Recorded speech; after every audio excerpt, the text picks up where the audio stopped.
हाँ, तो आज अपन क्या शुरू करने वाले हैं, क्लास ट्वेल्थ जियोग्राफी, मानव भूगोल। सबसे पहले अपन क्या शुरू करेंगे, मानव भूगोल। मानव भूगोल खत्म होने के बाद फिर अपन शुरू करेंगे आर्थिक भूगोल, इकोनॉमिक ज्योग्राफी। समझ में आ गया।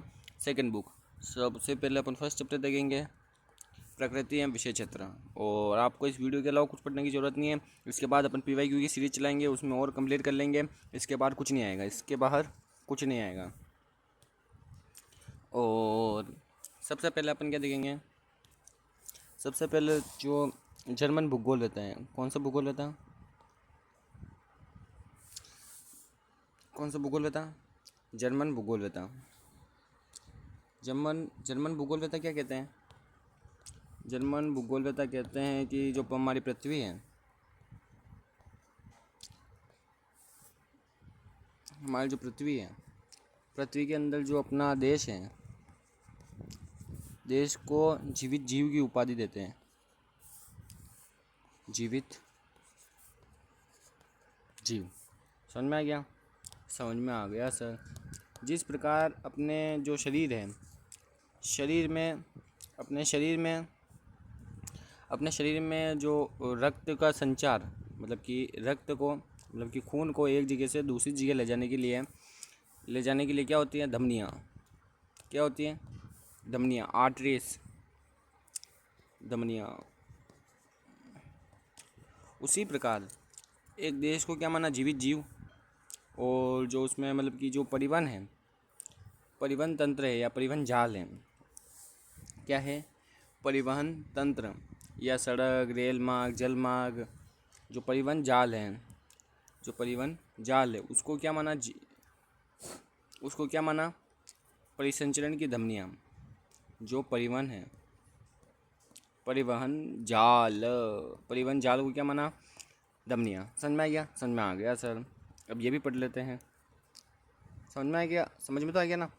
जर्मन भूगोलवेत्ता राज्य और देश का वर्णन जीवित जीव के रूप में करते हैं। मैंने बताया था, सड़कें, रेल मार्ग, जल मार्ग के जाल को प्राय परिसंचरण की धमनियों के रूप में वर्णन किया जाता है।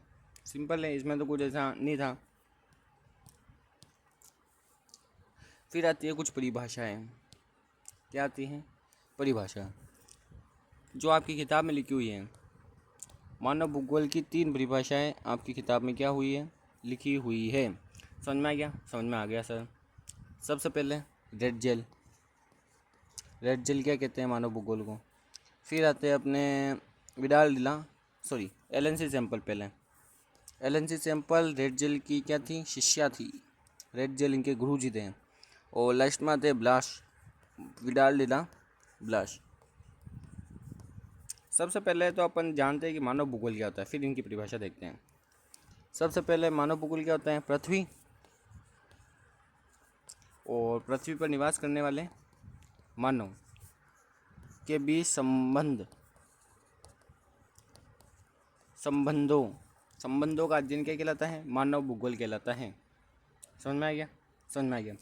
पृथ्वी और पृथ्वी पर रहने वाले मानव के बीच संबंधों का संश्लेषित अध्ययन क्या कहलाता है, मानव भूगोल। समझ में आ गया। अब अपन देखते हैं रेडजेल महोदय क्या कहते हैं। रेडजेल महोदय क्या कहते हैं, देखो आपको कुछ याद नहीं करना, सब मैं याद करवा दूंगा। रेड जेल कहते हैं कि जो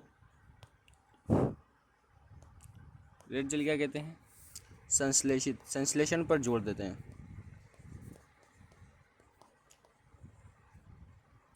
और जो सैंपल है LNC सैंपल, ये जोर देती है परिवर्तनशीलता पर। और जो ब्लाश है, इनकी जो परिभाषा है उसमें उपयोग हुआ है जियो। मतलब कि जैसे कि देखो मैंने क्या बताया, जैसे कि आपके ये क्वेश्चन आया, क्या क्वेश्चन आया कि उपयुक्त परिभाषा किसकी है, समझ में आया, हाँ से समझ में आ गया। अगर उस परिभाषा में लिखा हो संश्लेषित, क्या लिखा हो सर, उसमें लिखा हो संश्लेषित, क्या लिखा हो, संश्लेषित, केवल संश्लेषित, तो उत्तर क्या आएगा बताना। अभी मैं ऑप्शन देता हूँ, सबसे पहले अपने सैंपल रेड जेल, फिर एलएनसी सैंपल, फिर आते अपने ब्लाश, विडाल डीला ब्लाश, फिर लास्ट में नोटा मतलब इनमें से कोई नहीं। समझ में आ गया? समझ में आ गया सर। अब बताऊँ, केवल संश्लेषित है, केवल क्या है? संश्लेषित, तो उत्तर क्या होगा? Red gel. देखो मैंने इधर बताया था, रेड जेल की परिभाषा में किसका उपयोग हुआ है? संश्लेषित का। एलएनसी सैंपल की परिभाषा में परिवर्तनशील, और ब्लास्ट की परिभाषा में जीओ और संश्लेषित के साथ जीओ आए। संश्लेषित के साथ क्या आना चाहिए? जीओ। केवल संश्लेषित आए तो रेड जेल, संश्लेषित के साथ जीओ आए तो विडाल डीला ब्लास्ट। समझ में आ गया? केवल संश्लेषित है तो आंसर क्या होगा? Red gel. और संश्लेषित ना आए, संश्लेषित की जगह है परिवर्तनशील, क्या है? परिवर्तनशील, क्या है? परिवर्तनशील, तो आंसर क्या होगा? सैंपल। समझ में आ गया? समझ में आ गया सर। और अगर संश्लेषित भी हो और संश्लेषित के साथ जीवो हो, क्या? जीवो क्या हो? जीवो, तो आंसर क्या आएगा? विडाल डीला ब्लास्ट। समझ में आ गया? समझ में आ गया सर। अब देखो ये परिभाषाएं पढ़ लेते हैं अपन। क्या पढ़ते हैं? परिभाषाएं पढ़ लेते हैं। सबसे पहले मानव भूगोल की परिभाषाएं। समझ में आ गया? सबसे पहले रेड जेल की परिभाषा मैंने क्या बताया था? संश्लेषित आएगा और संश्लेषित के साथ जीवो आ जाए। जैसे कि ये देखो, ये संश्लेषित है इसमें, हाँ सर संश्लेषित है, संश्लेषित के साथ साथ जीवो भी है, तो ये परिभाषा किसकी हो जाएगी? विडाल डीला ब्लास्ट की। इसमें देखो जीवो नहीं है सर, तो ये परिभाषा किसकी है? रेड जेल की। समझ में आ गया? समझ में आ गया। मानव भूगोल, मानव समाज और धरातल के बीच संबंधों का संश्लेषित अध्ययन है। सिंपल है सर, कुछ रटने की जरूरत नहीं, पूरा समझा दिया। और एलएनसी सैंपल की, मानव भूगोल अस्थिर पृथ्वी और क्रियाशील मानव के बीच, देखो परिवर्तनशील आ गया, परिवर्तनशील संबंधों का अध्ययन है। परिवर्तनशील आए तो सैंपल, एलएनसी सैंपल। फिर आता है हमारी पृथ्वी को नियंत्रित करने, मतलब ब्लास्ट की, विडाल डीला ब्लास्ट की परिभाषा। हमारी पृथ्वी को नियंत्रित करने वाले भौतिक नियमों तथा इस पर रहने वाले जीवों के मध्य संबंधों के अधिक संश्लेषित ज्ञान से उत्पन्न संकल्पना। जीवो आ गया, संश्लेषित आ गया, अपन को ज़्यादा देखना ही नहीं है। समझ में आ गया? एक बार और बता देता हूँ। देखो मैं इधर लिखता हूँ, क्या आना चाहिए आप बताना किसकी परिभाषा होगी? केवल संश्लेषित आए तो किसकी परिभाषा होगी? परिवर्तनशील आए तो किसकी परिभाषा होगी? ये संश्लेषित के साथ जीवो आए तो किसकी परिभाषा होगी? समझ में आया? फटाफट बताओ। संश्लेषित के साथ जीवो आए तो किसकी परिभाषा होगी? समझ में आ गया? समझ में आ गया सर। ये अपने संश्लेषित आए तो रेड जेल की परिभाषा है। किसकी परिभाषा है? रेड जेल की। परिवर्तनशील आए तो किसकी परिभाषा है? सैंपल की, एलएनसी सैंपल की। इनकी शिष्या रेड जेल की क्या है? ये शिष्य, क्या है? शिष्य। और जीवो आए तो ये परिभाषा होगी ब्लास्ट की, विडाल डीला ब्लास्ट की। समझ में आ गया? समझ में आ गया सर। देखो मैंने पेज खाली छोड़ा था, यहाँ पे भी बताऊंगा। अब एक और बार देखें, देखो ये आपके लिए पूरा, मतलब कि आपके लिए से, देखो मैंने 2 बार बता दिया, अब आपको बताना है। देखो ये रटने की चीज़ आपको सब रटवाएंगे, पर यहाँ पर रटना नहीं है, यहाँ पर आपको क्या करना है? समझना है। एलएनसी सैंपल और ब्लास्ट, अब बताना है आपको इनकी परिभाषा में क्या क्या शब्द प्रयोग होगा। समझ में आ गया? ये आपके लिए होमवर्क है। होमवर्क तो क्या ही है, कमेंट कर लेना एक। अगर आपको वीडियो अच्छी लगी तो लाइक शेयर एंड सब्सक्राइब, क्योंकि अपने अभी मतलब कि अपन अभी सब चीज़ों में पीछे हैं। कैसे हैं सर? लाइक्स में पीछे हैं, सब्सक्राइबर में पीछे हैं, और व्यूज़ में भी पीछे हैं। देखो अच्छी व्यूज़ आएंगे तो फिर वीडियो भी अच्छी आएगी। समझ में आया? तो मतलब कि ज़्यादा से ज़्यादा इसको क्या करना है? शेयर करना है। समझ में गया? मानव भूगोल मानव का प्रकृतिकरण और प्रकृति का मानवीकरण। मतलब सर मानव का प्रकृतिकरण, शब्द को पकड़ो। मानव का क्या हो रहा है? प्रकृतिकरण। पहले इसको समझ ले फिर उसको समझेंगे। मानव का क्या हो रहा है? प्रकृतिकरण। क्या हो रहा है? प्रकृतिकरण। मानव प्रकृतिकरण मतलब मानव है, मानव का क्या हो रहा है? प्रकृतिकरण। समझ में नहीं आया सर? जैसे कि इसमें क्या होता है? मानव आदिम होता है। क्या होता है? आदिम होता है, मतलब कि पुराने समय की बात है, मतलब कि आदिम मानव टाइप, मानव आदिम होता है। उसके पास जो टेक्नोलॉजी होती है वो भी क्या होती है? कम होती है। उसके पास जो ये भौतिक नियम होते हैं, जैसे कि गुरुत्वाकर्षण के, घर्षण के, जैसे कि वायुयान हवा में कैसे उड़ता है, ये भौतिक नियमों को ज्ञात करके बताया अपन ने। भौतिक नियमों का ज्ञान क्या होता है? नियम का ज्ञान क्या होता है? कम होता है। क्या होता है? कम होता है। समझ में आ गया? भौतिक नियमों का ज्ञान कम होता है। जो मानव है, मानव प्रकृति की प्रचंडता से, किससे? मानव प्रकृति की प्रचंडता। प्रचंडता मतलब, प्रचंडता मतलब क्या सर? अब भी बताता हूँ। प्रचंडता मतलब जैसे कि भूकंप आ गया, ज्वालामुखी आ गया, तूफान आ गया। तूफान प्रचंडता से क्या करता है? डरता है। क्या करता है? डरता है। डरता है। और मानव क्या करता है? मतलब कि प्रकृति की प्रचंडता से डरता है और प्रकृति की क्या करता है? पूजा करता है। क्या करता है? प्रकृति की पूजा करता है। समझ में आ गया? समझ में आ गया सर? समझ में आ गया? जो ये सारी चीज़ें हैं, क्या हैं सर? ये सारी चीज़ें हैं, ये किस में आती हैं सर? मानव का प्रकृतिकरण में। समझ में आ गया? समझ में आ गया सर?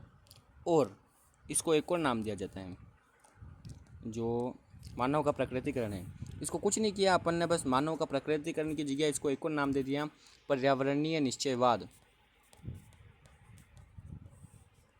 निश्चयवाद। क्या नाम दे दिया? पर्यावरणीय निश्चयवाद। सिंपल, मतलब कुछ नहीं किया अपन ने, मतलब कि मानव का प्रकृतिकरण है, इसकी जगह इसका मतलब कि ये नाम यूज़ नहीं किया, इसकी जगह ये वाला कह दिया, पर्यावरण का, सॉरी, पर्यावरणीय निश्चयवाद। समझ में आ गया? समझ में आ गया सर? इसके बाद एक और आती है, उसमें क्या होता है? देखो पीछे है ना, ये रहा। मानव का प्रकृतिकरण समझ में आ गया। अब अपन पढ़ते हैं प्रकृति का मानवीकरण। ये क्या होता है सर? प्रकृति का मानवीकरण। सर ये उससे तो उल्टा हो रहा है। हाँ सर, उल्टा हो रहा है। देखो उसमें क्या हो रहा था? मानव का प्रकृतिकरण, इसमें क्या हो रहा है? प्रकृति का मानवीकरण। समझ में आ गया? समझ में आ गया? प्रकृति का क्या? मानवीकरण। मानवीकरण। इसमें क्या होता है? मानव क्या हो जाता है? आधुनिक हो जाता है। क्या हो जाता है? आधुनिक।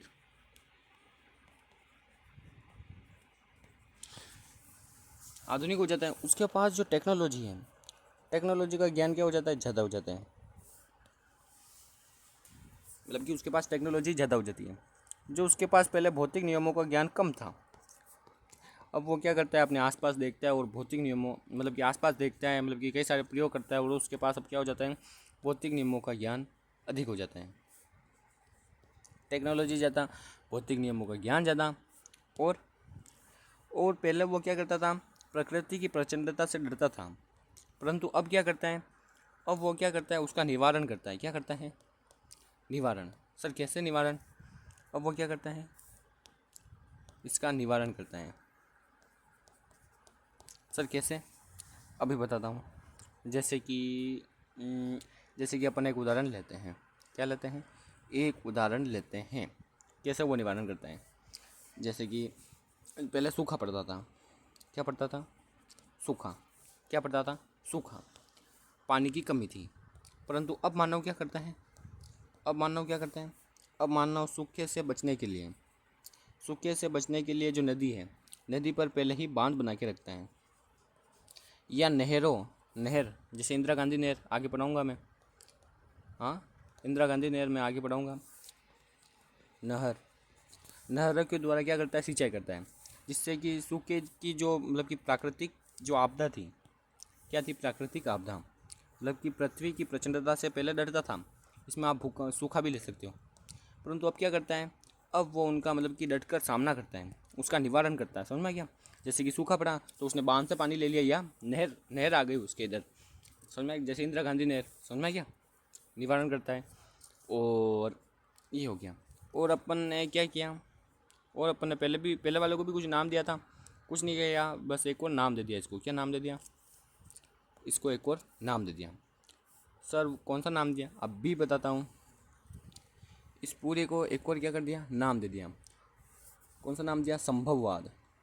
सब चीज़ क्या है? संभव है, संभववाद। समझ में आ गया? समझ में आ गया सर। अब अपन क्या कर लेते हैं? पढ़ लेते हैं थोड़ा। समझ में आया? ताकि समझ में ज़्यादा आ जाए। प्रकृति मानव ने प्रकृति के आदेशों के अनुसार अपने आप को ढाल लिया है। क्या किया है? मानव ने प्रकृति के आदेशों के अनुसार अपने आप को ढाल लिया है, यही बताया था मैंने। इसका कारण यह है कि प्रौद्योगिकी मतलब टेक्नोलॉजी का स्तर अत्यंत निम्न था और मानव के सामाजिक विकास की अवस्था भी आदिम थी। आदिम मानव समाज प्रकृति की प्रबल शक्तियों के बीच आदिम मानव समाज और प्रकृति की प्रबल शक्तियों के बीच इस प्रकार की अन्योन्य क्रिया को पर्यावरणीय निश्चयवाद कहा गया। प्रौद्योगिक विकास की उस अवस्था में हम प्राकृतिक मानव की कल्पना कर सकते हैं, मतलब कि प्राकृतिक मानव की कल्पना अपन कर सकते हैं, मतलब कि पुराना मानव जो प्रकृति की सुनता था, उसकी प्रचंडता से भयभीत होता था और उसकी क्या करता था? पूजा करता था। ये पूरा मैंने आपको क्या बताया हुआ है? हाँ सर, बताया हुआ है। अब अपन देखते हैं संभववाद जिसमें अपन के पास क्या आ गई? टेक्नोलॉजी। समझ में आ गया? समय के साथ लोग ये पूरा मैंने बताया हुआ है। हाँ, समय के साथ साथ लोग अपने पर्यावरण और प्राकृतिक बलों को समझने लगते हैं। अपने सामाजिक और सांस्कृतिक विकास के साथ मानव बेहतर और अधिक सक्षम प्रौद्योगिकी का विकास करते हैं। मानव क्या करता है? मतलब कि प्रौद्योगिकी का मतलब टेक्नोलॉजी का क्या करता है? विकास करते हैं। वे अभाव की अवस्था से स्वतंत्रता की अवस्था की ओर अग्रसर होते हैं। मतलब कि पहले क्या था? अभाव था, उससे स्वतंत्रता की ओर क्या करते हैं? स्वतंत्रता की ओर बढ़ते हैं। पर्यावरण से प्राप्त संसाधनों के द्वारा अपने संभावनाओं को जन्म देते हैं। मतलब सर जैसे कि ये अपन उदाहरण लिया था, सूखा आया, नहर लेके आए, बांध लेके आए, बांध बनाए। पर बांध किस पर बनाया अपन ने? नदी पर। नदी तो एक प्राकृतिक है। नहर भी अपन कैसे लेके आए? कहीं ना कहीं किसी नदी से ही लेके आए। हाँ सर, जो प्राकृतिक जो मतलब चीज़ें थी उनका ही उपयोग किया मानव ने। क्या किया? मतलब कि पर्यावरण से प्राप्त संसाधनों के द्वारा ही अपनी संभावनाओं को जन्म देता है। समझ में आ गया? जैसे वो मैंने उदाहरण दिया, मानवीय क्रियाएं सांस्कृतिक भूदृश्य की रचना करती है। मानवीय क्रियाओं की छाप स्वतः सर्वत्र है। उच्च भूमियों पर स्वास्थ्य विश्राम स्थल, विशाल नगर प्रसार, खेत, फलोद्यान, मैदान एवं व तरंगित पहाड़ियों में चारागाह, तटों पर पतन, महासागरीय तल पर समुद्री मार्ग तथा अंतरिक्ष में उपग्रह इत्यादि। समझ में आ गया? पहले के विद्वानों ने इसे संभववाद का नाम दिया। प्रकृति अवसर प्रदान करती है और मानव उसका क्या करता है? उपयोग करता है तथा धीरे धीरे प्रकृति। समझ में आ गया? प्रकृति क्या करती है? अवसर प्रदान करती है। ये आपके स्टेटमेंट आ सकता है, ये परीक्षाओं में कॉमन है। क्या है? कॉमन है ये आना। क्या सर? प्रकृति अवसर प्रदान करती है और मानव उसका क्या करता है? उपयोग करता है। ये स्टेटमेंट आ जाएगा और पूछेगा ये किस संकल्पना से संबंधित है। तो आपको क्या बताना है? ये संभववाद से क्या है? संबंधित। समझ में आ गया? समझ में आ गया सर। अब अपन पढ़ते हैं। अपन ने पहले क्या पढ़ा? पर्यावरणीय निश्चयवाद। क्या पढ़ा? पर्यावरणीय निश्चयवाद। क्या पढ़ा? पर्यावरणीय निश्चयवाद। पर्यावरणीय निश्चयवाद पढ़ा। और क्या पढ़ा सर? संभववाद पढ़ा। संभववाद। समझ में आ गया? समझ में आ गया सर। जो पर्यावरणीय निश्चयवाद है ये प्रकृति की प्रबल शक्तियों को दिखाता है और मानव मानव के आदिम आदिम या मतलब कि आदिम होने की दिशाओं को दिखाता है। संभववाद क्या कहता है, मतलब कि मानव प्रकृति में बदलाव कर सकता है। मतलब कि पर्यावरण नीचेवाद में क्या था, मानव प्रकृति में बदलाव नहीं कर सकता था, और संभववाद में क्या था, मानव प्रकृति में बदलाव कर सकता है। समझ में आ गया, समझ में आ गया सर। फिर एक शाणा व्यक्ति आया। शाणा मतलब होशियार, होशियार व्यक्ति आया। मतलब उसने कहा कि न तो पर्यावरण पूरा ही निश्चयवाद है, न ही संभववाद है। मतलब कि आप अगर ज़्यादा ही मतलब कि संभावनाओं को विकसित करेंगे, जैसे कि आप उदाहरण लीजिए, जैसे पेट्रोल का ज़्यादा उपयोग करना, ज़्यादा धुआं छोड़ना, इससे क्या हो रहा है, ग्लोबल वार्मिंग हो रही है, ग्रीन हाउस गैसें बढ़ रही है। समझ में आया, इससे क्या हो रहा है, ज़्यादा संभावना अपन ने विकसित कर ली, इससे अपना ही नुकसान हो रहा है।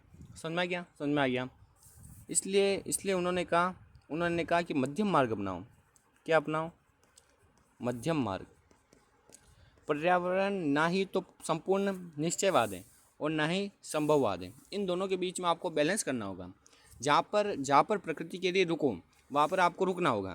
मतलब कि जहाँ पर संभावना का विकास नहीं कर सकते, जैसे कि आपको मतलब कि ज़्यादा पेट्रोल नहीं जलाना, क्योंकि उससे ग्लोबल वार्मिंग हो रही है। समझ में आ गया, समझ में आ गया सर। मध्यम मार्ग, और इसको इन्होंने कहा निश्चयवाद, नव निश्चयवाद, नया निश्चयवाद है ये, नव निश्चयवाद। क्या कहा, नव निश्चयवाद। और ये किसने कहा, ये कहा ग्रिफिथ टेलर ने। किन्होंने कहा, ग्रिफिथ टेलर ने। ग्रिफिथ टेलर ग्रिफिथ टेलर साहब ने इस परिकल्पना को रुको और जाओ निश्चयवाद भी कहा। क्या कहा, रुको और जाओ, रुको और जाओ निश्चयवाद भी कहा। सर क्यों कहा, जैसे कि अपन मतलब कि सड़क पर जाते हैं, हासिल जाते हैं, वहाँ पर अपन क्या देखते हैं, 3 तरह की क्या होती है, लाइट होती है। कितने तरह की लाइट होती है, 3 तरह की लाइट होती है। जैसे कि एक ग्रीन, एक वाइट होती है, एक ग्रीन होती है, एक लाल होती है, और एक येलो होती है। हाँ, कौन कौन सी लाइट होती है, एक ग्रीन लाइट होती है, एक हरी लाइट होती है। क्या होती है, ग्रीन लाइट। एक होती है लाल लाइट, और एक होती है पीली लाइट। इन्होंने पीली लाइट को एम्बर लाइट भी कहा। अब बताओ, ग्रीन लाइट पर अपन को क्या होता है, रुकना होता है। हाँ सर, रुकना होता है। ग्रीन लाइट पर अपन को क्या होता है, रुकना होता है। लाल लाइट पर, सॉरी, ग्रीन लाइट पर अपन को चलना होता है। सॉरी, ग्रीन लाइट पर मतलब कि आगे बढ़ो या चलना या जाओ, क्या कह सकते हैं, आगे जाओ। और लाल लाइट को अपन कह सकते हैं, इसमें क्या होता है, अपन को रुकना होता है, रुको। एम्बर लाइट में मतलब कि चलने के लिए क्या हो जाओ, तैयार हो जाओ। क्या हो जाओ, तैयार। समझ में आया कुछ, सर अभी तक तो नहीं आया। मैंने क्या बताया था, पर्यावरणीय निश्चयवाद है और पर्यावरणीय संभववाद है, ये दोनों परिकल्पना मैंने आपको पढ़ा दी। फिर एक नए व्यक्ति आए, कौन आए, ग्रिफिथ टेलर। इन्होंने कहा पर्यावरण न ही तो पर्यावरण पूरा निश्चयवाद है, न ही पूरा संभववाद है, संभववाद पूरा नहीं है। इन्होंने कहा कि एक मध्यम मार्ग अपनाओ। क्या अपनाओ, मध्यम मार्ग, जिसे इन्होंने नाम दिया नव निश्चयवाद या रुको और जाओ परिकल्पना। किसने कहा था, ग्रिफिथ टेलर ने। इसमें इन्होंने क्या कहा कि ये जो पर्यावरण है, न ही तो पूरा निश्चयवाद है, न ही पूरा संभववाद है। इसमें जो मतलब कि कुछ स्थान है, मतलब कि कुछ चीज़ें हैं, कुछ चीज़ें हैं, मतलब जैसे कि आपको एक स्थान से दूसरे स्थान पर जाना है, इसके लिए आपको मतलब कि बाइक की ज़रूरत है, आपको बहुत दूर जाना है, तो आप बाइक चलाओ। परंतु आपको कहीं पे पास में जाना है, क्या करना है, कहीं पे पास में जाना है, तो मतलब कि आप पैदल भी जा सकते हो, साइकिल से भी जा सकते हो। मतलब कि पहले मतलब कि सोचो, समझ में आ गया, सोचो कि आप मतलब कि तैयार, मतलब कि आप मतलब कि इसके बिना भी आप काम कर सकते हो या नहीं कर सकते हो। समझ में आ गया, समझ में आ गया सर। और कुछ चीज़ें होती हैं जिसमें अपन को आगे नहीं जाना होता है, मतलब कि कई सारी ऐसी चीज़ें होती है जिसमें आपको रुकना होता है, वरना फिर क्या होता है, आपको मतलब कि कई सारी कठिनाई भी आ सकती है। जैसे कि अपन ने पेट्रोल का ज़्यादा उपयोग कर लिया, इससे क्या हो रहा है, ग्रीन हाउस इफेक्ट हो रहा है और पृथ्वी का टेम्परेचर क्या हो रहा है, बढ़ रहा है। इससे क्या होती है, कई सारी मुश्किलों का अपन को सामना करना पड़ता है। समझ में आ गया? समझ में आ गया सर। अब अपन क्या कर लेते हैं, पढ़ लेते हैं। ये देखो नवनिश्चयवाद। नवनिश्चयवाद में ये क्या है, टेक्नोलॉजी। टेक्नोलॉजी ज़्यादा मतलब संभववाद। संभववाद और ये क्या है, टेक्नोलॉजी का मतलब निश्चयवाद। निश्चयवाद पर्यावरणीय निश्चयवाद। ये दोनों क्या कर रहे हैं, हाथ मिला रहे हैं।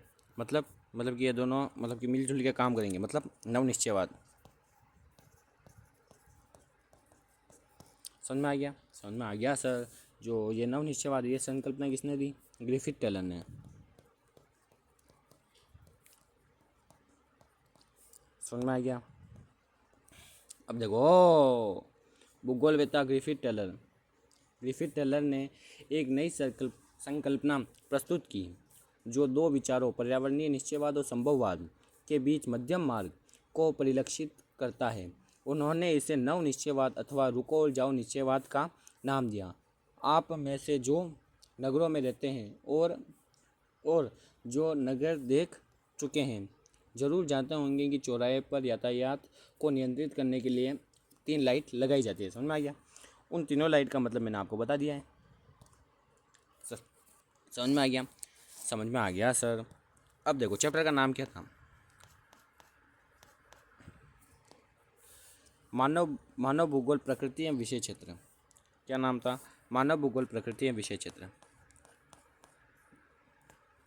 अब अपन क्या पढ़ेंगे? ये उपागम, मानव भूगोल के उपागम। उसके बाद अपन मानव भूगोल के उपक्षेत्र भी पढ़ेंगे। समझ में आ गया? समझ में आ गया सर। समय अवधि देखो एक बार मैं बता देता हूँ, फिर अपन यहाँ से देख लेंगे। सबसे पहले क्या होता है? सर, दो चीज़ें होती हैं। देखो उत्तर आधुनिकतावाद। देखो जैसे कि किसी भी चीज़ को अपन को मतलब कि जैसे कि ये उपनिवेशवाद है। अगर उपनिवेशवाद के पहले का काल अपन को दर्शाना है और इसके बाद का काल अपन को दर्शाना है, तो अपन क्या करेंगे? पहले के लिए अपन क्या उपयोग करेंगे? मतलब कि इसकी पहले वाली दशा को अपन को दर्शाना है, तो अपन इसके लिए क्या उपयोग करेंगे? आरंभिक उपनिवेशवाद। समझ में आ गया? और इसके बाद वाली दिशा को अपन को दर्शाना है, मतलब कि उपनिवेशवाद के बाद वाली दिशा को अपन को दर्शाना है, तो अपन क्या क्या लिखेंगे? उत्तर उपनिवेशवाद। उपनिवेश। समझ में आ गया? उत्तर उपनिवेश मतलब कि किसी भी चीज़ की, किसी भी मतलब कि काल के बाद वाला समय अगर दर्शाना हो तो अपन उसके लिए उपयोग करेंगे उत्तर, और पहले वाला दर्शाना हो तो आरंभिक। समझ में आ गया? समझ में आ गया सर।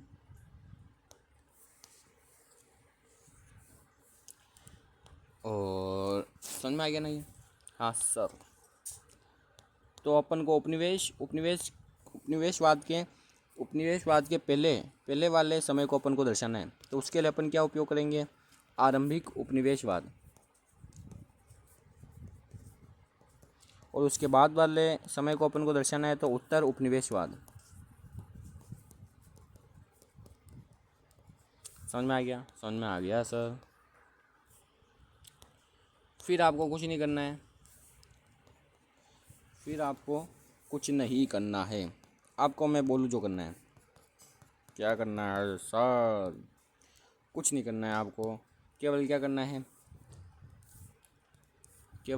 है 20 जो साल का है वो गैप बताना है। मतलब कि 1930 में 20 जोड़े तो सर 1950, 1950 में 20 जोड़े तो सर 1970, 1970 में 20 जोड़े तो 1990। समझ में आ गया? समझ में आ गया सर। फिर 1990 के बाद 1990 में क्या आ जाता है? 1990 में अभी बताता हूँ, पहले ऊपर वाले बताएंगे फिर ये सब बताएंगे ना। समझ में आ गया? ऐसे आपको ये इंडेक्स कोई नहीं समझाएगा, आपको ये रटवाएंगे, इसलिए समझा रहा हूँ, समझ लो, इससे बेहतर कोई नहीं बताएगा। समझ में आ गया? समझ में आ गया सर। सबसे पहले आरंभिक उपनिवेशवाद, फिर उत्तर उपनिवेशवाद, फिर 1930 का दशक, 1950 का, 1970 का, 1990। ये वाली पूरा आपको याद हो गई, आंसर हो गई, समझ में आ गई, हाँ सर समझ में आ गई। फिर आता है अपने इनके जो क्या कहते हैं उपागम, मतलब कि समय अवधि तो अपन को पता चल गई। अब अपन देखते हैं उपागम। उपनिवेशवाद भी लिख सकते हैं, उपनिवेश युग भी लिख सकते हैं। समझ में आ गया, समझ में आ गया सर। आरंभ में क्या हो रहा था, मतलब कि आरंभिक उपनिवेशवाद में क्या हो रहा था। आरंभिक उपनिवेशवाद में जो यूरोपीय शक्तियाँ हैं, क्या है, यूरोपीय शक्तियाँ, ये क्या कर रही थी, नई नई जगह को क्या कर रही थी, खोज रही थी, नई नई जगह को खोज रही थी और उनका विश्लेषण कर रही थी। मतलब कि उनके बारे में जानकारी प्राप्त कर रही थी। मतलब इसका मतलब क्या होता है, अन्वेषण और विवरण। मतलब कि पहले तो उनको मतलब कि खोज रही थी, फिर उनका विवरण भी लिख रही थी। समझ में आ गया, समझ में आ गया सर। तो इसे अपन जो आरंभिक उपनिवेशवाद है, इसे इसका क्या उपगम होता है, अन्वेषण और विवरण। क्या होता है, अन्वेषण और विवरण। समझ में आ गया, समझ में आ गया सर। अब क्या सर, उपनिवेशवाद खत्म हो गया, मतलब उत्तर उपनिवेशवाद। उत्तर उपनिवेशवाद में क्या होता है, जो ये यूरोपीय शक्तियाँ हैं, इन्होंने जिन जिन जो स्थानों की खोज की थी, जैसे कि यूरोपीय शक्तियों ने कई सारे स्थानों की खोज की थी, उनमें से ये ए स्थान है। कौन सा भी स्थान है, कौन सा भी स्थान है, मतलब कि ए स्थान, अ नाम दे देते इसको, ए स्थान दे देते, ए स्थान है ये, कौन सा भी ए स्थान है, ए स्थान है। जो ये ए स्थान है, यूरोपीय शक्तियों ने क्या किया, माना कि मतलब कि यूरोपीय शक्तियों ने किसी ए स्थान पर क्या किया, कब्जा किया, हाँ सर, मतलब कि राज्य किया। फिर उत्तर उपनिवेशवाद में वो यहाँ से मतलब कि चली गई, यहाँ से चली गई। पहले तो यूरोपीय शक्तियाँ थी, उन्होंने इनकी खोज की, अन्वेषण और विवरण किया, फिर यहाँ से चली गई। तो जो ये ए स्थान था, मतलब कि कौन सा भी ए स्थान था, जहाँ पर मतलब कि यूरोपीय शक्तियाँ तो यहाँ से चली गई, तो यहाँ पर क्या हुआ, फिर प्रादेशिक अध्ययन हुआ, प्रादेशिक क्या हुआ, प्रादेशिक विश्लेषण हुआ। क्या हुआ, प्रादेशिक विश्लेषण। क्या हुआ, प्रादेशिक विश्लेषण। क्या हुआ, प्रादेशिक विश्लेषण।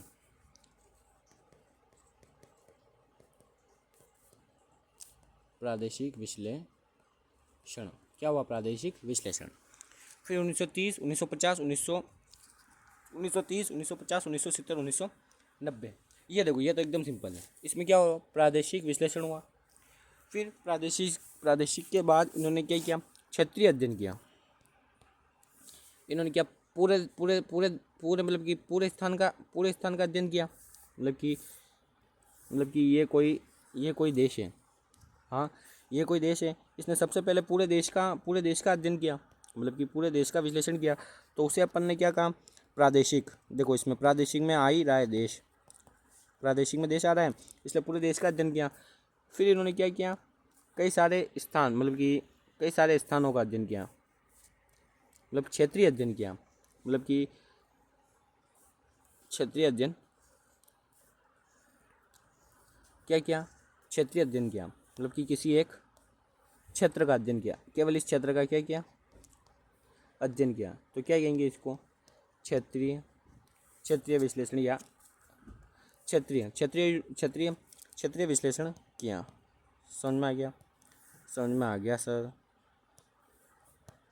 क्या किया इन्होंने, क्षेत्रीय विश्लेषण। क्या किया, क्षेत्रीय विभेदन किया। क्या किया, क्षेत्रीय विभेदन। समझ में आ गया, समझ में आ गया सर। फिर इन्होंने क्या किया, क्षेत्रीय विभेदन कर लिया। फिर इन्होंने क्या किया, जो क्षेत्र है, क्षेत्र को भी अलग अलग स्थानों में बांटा और उन स्थानों का अध्ययन किया। क्या किया, उन स्थानों का अध्ययन किया, मतलब स्थानिक संगठन।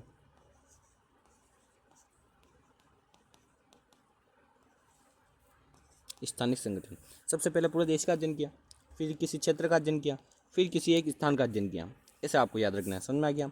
समझ में आ गया सर। और अपन ने ये 3 चीज़ें कर ली। क्या कर ली? 3 चीज़ें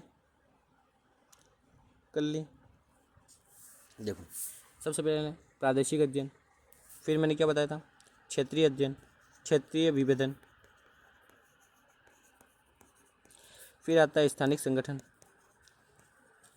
स्थानिक संगठन। फिर 1970 के दशक में 1970 के दशक में ये अपन ने 3 चीज़ें कर ली। हाँ सर, 1, 2 और 3 चीज़ें कर ली। हाँ सर, 3 चीज़ें कर ली। क्या कर ली? 3 चीज़ें कर ली। तो सर अब देखो, 3 चीज़ें कर ली, इसलिए 1970 के दशक में 3 संकल्पनाएं, केवल याद करने के लिए, मतलब कि ये आप भूलो नहीं, इसके लिए याद करने के लिए 3 संकल्पनाएं। कौन कौन सी? मानवतावादी,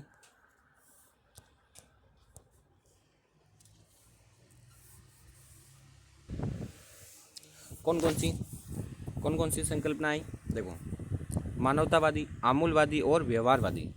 समझ में आ गया? समझ में आ गया सर। मानवतावादी, व्यवहारवादी और व्यवहारवादी, और एक और कौन सी थी? रेडिकल या उसे अपन कह सकते हैं आमूलवादी। कौन सी? रेडिकल या उसे अपन क्या कह सकते हैं? आमूलवादी विचारधारा। जो ये आमूलवादी विचारधारा है, ये किसकी है? कार्ल मार्क्स की। समझ में आ गया? समझ में आ गया सर। 1990 के दशक में उत्तर आधुनिकतावाद क्या आ जाता है? भूगोल में क्या हो जाता है? भूगोल में क्या आ जाता है? आधुनिकतावाद आ जाता है। समझ में आ गया? समझ में आ गया सर। अब अपन क्या करते हैं? पढ़ लेते हैं थोड़ा। प्रारंभिक उपनिवेश युग, इसमें क्या हो रहा था? मतलब कि जो यूरोपीय शक्तियाँ हैं, क्या है? यूरोपीय शक्तियाँ क्या कर रही थी? अन्वेषण और विवरण। फिर उत्तर उपनिवेश युग में क्या हुआ? उस देश ने क्या किया? अपना प्रादेशिक विश्लेषण किया। समझ में आ गया? फिर क्या हुआ? 1930, 1950, 1970, 1990। 1930 में क्षेत्रीय विभेदन, 1950 में स्थानीय संगठन, फिर 1970 के दशक में तीन विचारधारा, मानवतावादी, आमूलवादी और व्यवहारवादी। और 1990 में क्या हुआ? भूगोल में उत्तर आधुनिकतावाद प्रारंभ हो गया। समझ में आया? नहीं आया सर? एक और बार बताऊँ? अब भी बताता हूँ। सबसे पहले अपन ने उपनिवेशवाद को 2 भागों में बांटा, प्रारंभिक और उत्तर उपनिवेशवाद।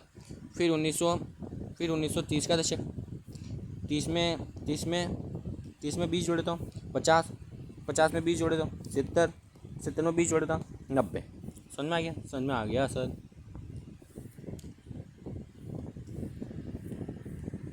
सबसे पहले यूरोपीय शक्तियाँ क्या कर रही थी? नए नए स्थानों को खोज रही थी, मतलब अन्वेषण और विवरण।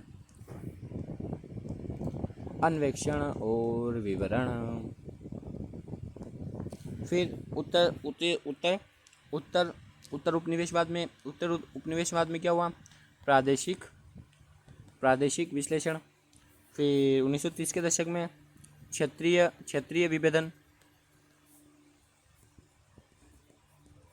फिर 1950 के दशक में स्थानिक संगठन।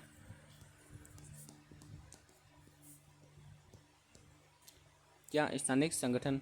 और 1970 और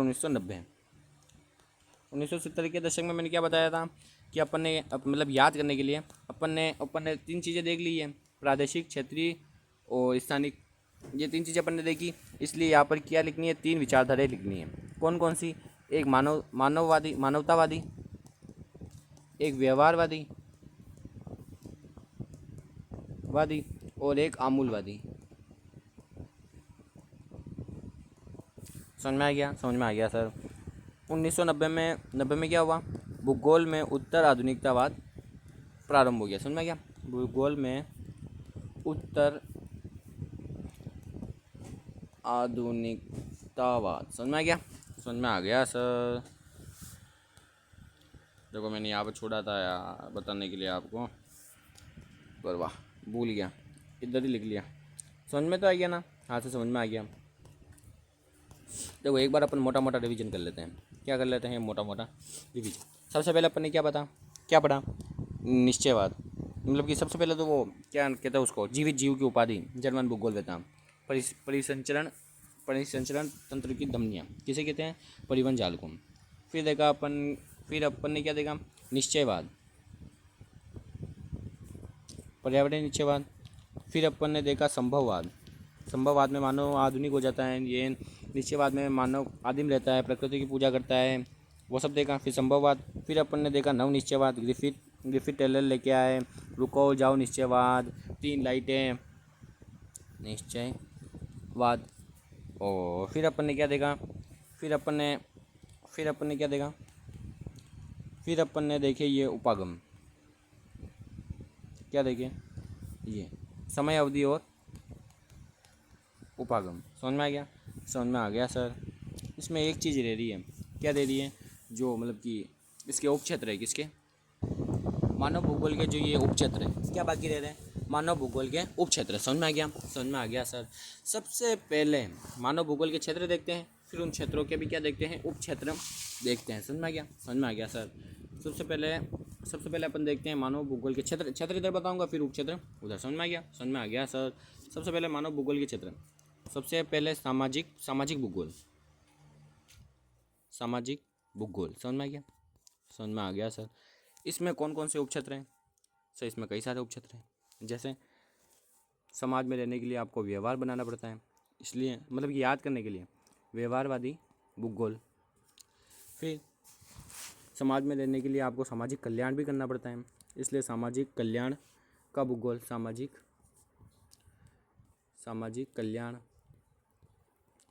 कल्याण का भूगोल। फिर आपको समाज में रहने के लिए अवकाश भी चाहिए, छुट्टियां भी चाहिए, इसलिए अवकाश का भूगोल। फिर आप समाज में रहोगे तो संस्कृति का भी विकास करोगे, इसलिए सांस्कृतिक भूगोल।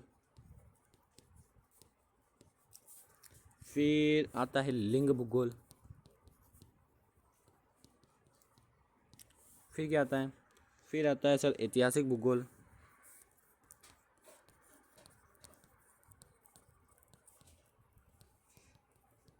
इनमें से क्वेश्चन कैसे आएगा, देखो 2025 में, 2025 और 2023 में सेम क्वेश्चन पूछा गया।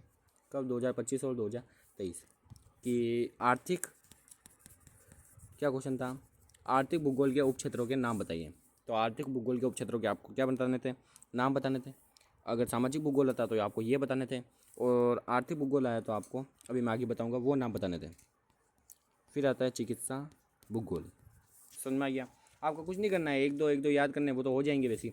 समाज में रहना है तो व्यवहार बनाना पड़ेगा, समाज में रहना है तो सामाजिक कल्याण करना पड़ेगा, समाज में रहना है तो छुट्टियाँ भी चाहिए, और लिंग, ऐतिहासिक और चिकित्सा भूगोल। समझ में आ गया, सिंपल है, यू आप डरा मत करो। फिर आता है अपने नगरीय भूगोल। नगरीय भूगोल, नगरीय भूगोल में कौन सा आता है नगरीय भूगोल का कोई उपक्षेत्र है ही नहीं, केवल नगरीय भूगोल ही आपको ध्यान में रखना है, तो ये आपसे पूछेंगे भी नहीं, हाँ सर नहीं पूछेंगे। फिर आता है अपने राजनीतिक भूगोल। सर इसमें क्या होता है, इसमें होती है 2 चीज़ें।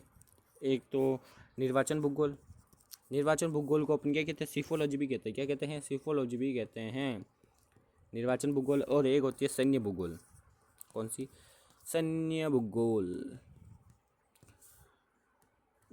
फिर जनसंख्या और आवास भूगोल, इनके भी कोई उपक्षेत्र नहीं है। देखो उपक्षेत्र किन किन के नहीं है, एक तो नगरीय भूगोल, एक आवास भूगोल, और एक जनसंख्या भूगोल।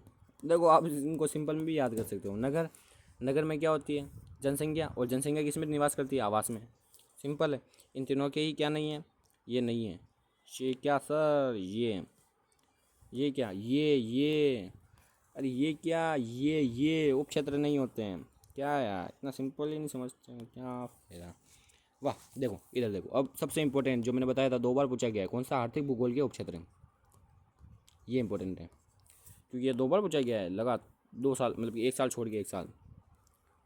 समझ में आ गया, इसके कौन कौन से उपक्षेत्र होते हैं।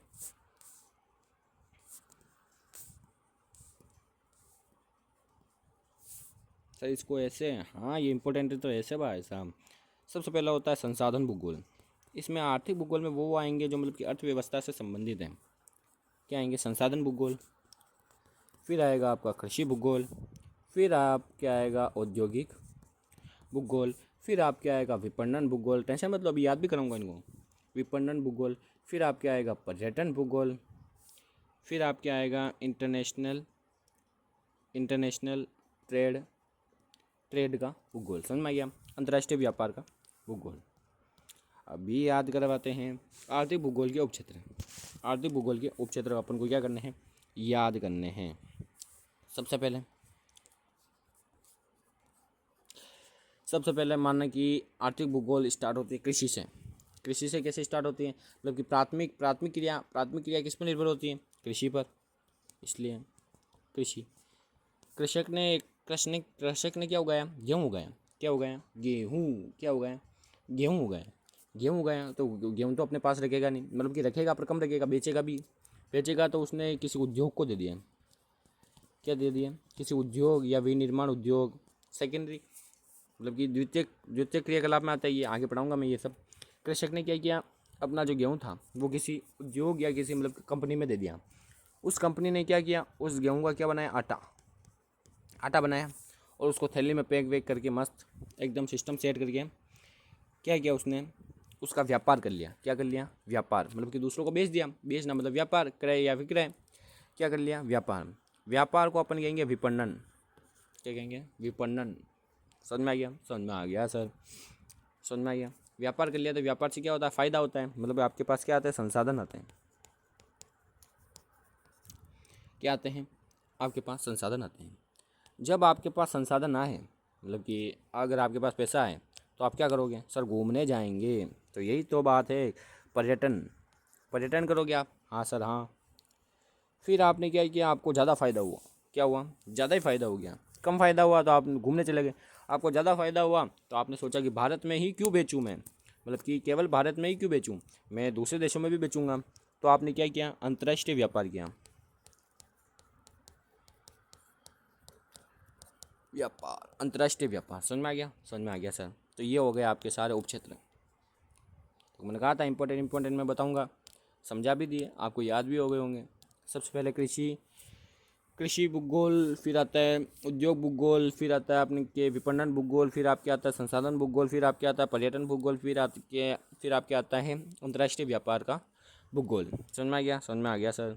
तो ये आपका ख़त्म हुआ, आपका चैप्टर क्या हो गया? आपका चैप्टर ख़त्म हो गया। Thank you. और आपको क्या करना है? लाइक, शेयर और सब्सक्राइब। समझ में आ गया? अब ये मतलब कि व्यूज़ कम है तो आपको क्या करना है? ज़्यादा से ज़्यादा शेयर करना है। समझ में आ गया? Thank you.